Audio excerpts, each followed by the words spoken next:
my name is Michelle King. I'm just making this video about how I do taping for my hypermobility as a violinist.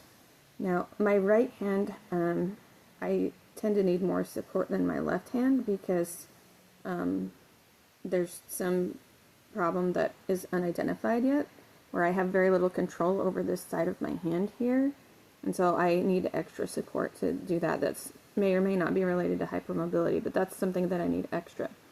The first thing I usually do is tape this pinky finger because I really don't have much control at all, and this one just locks like crazy. So you need to hold the bow. I don't have a fake bow here, but you need to hold the bow, and the pinky is a really big component of bow support. You kind of use it to move the bow up and down and balance it. And if my pinky collapses, it makes it very difficult, or if this isn't working, like when it collapses, it tightens this whole muscle, and so I lose a lot of bow control. So I need to make sure that this pinky here is supported and that my hand arch here is also supported. So I put the same piece of tape that I put on my other pinky. You can also use ring splints. They don't get in the way so much if you use a ring splint here, so those can actually work pretty well on the right hand because you're not trying to finger and they don't get in the way. It's just there. This also works okay for me on the guitar because I also play guitar. So again, I just cross all three of these joints here. I hold it, I stretch it, and I just enough that it feels comfortable, and then don't stretch it when I get down there. So I can do that. Now I'm not going to actually do more taping like I did on this hand here, but I could tape again underneath here and go around that to support that hand arch, and also tape my thumb to support here. I actually have a glove that I made that does that for me, so I can just keep putting it on and do that. And that glove also has the wrist widget there. The main thing I wanted to talk about was making sure that this side of the hand arch is supported when playing the violin, because that pinky is so critical. And on the cello too, like that pinky will tend to lock down over the bow, and I won't be able to control it very well on the cello.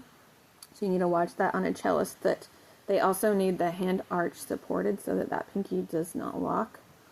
The other thing about the left hand is that when we check somebody's bow hold, I wish I had a pencil handy, we're usually checking this knuckle joint right here. You know, do you have a bent thumb or do you have a banana thumb? But the thing you need to watch for in somebody with hypermobility is it's not just a bent thumb, it is this joint right here. So I was playing with a collapsed joint right here for years, and nobody caught it because my thumb was bent. But that adds so much tension in my arm and my hand that keeping that was causing me a lot of problems. So you have to check the joint below it and make sure that this joint right here is not bent. So my solution for that is the same as this. I will do it there, or my physical therapy actually made this cool splint for me that I use when I play the violin sometimes that supports.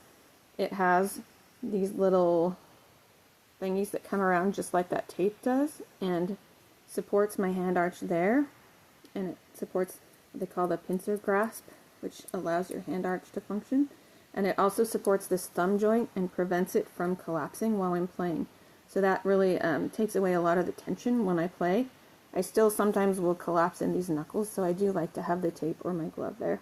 But that's what you need to watch, especially in the right hand, is this MCP joint, we call it, the metacarpophalangeal joint, where the thumb connects to the long finger joints. So check on that when you are working with hypermobile people.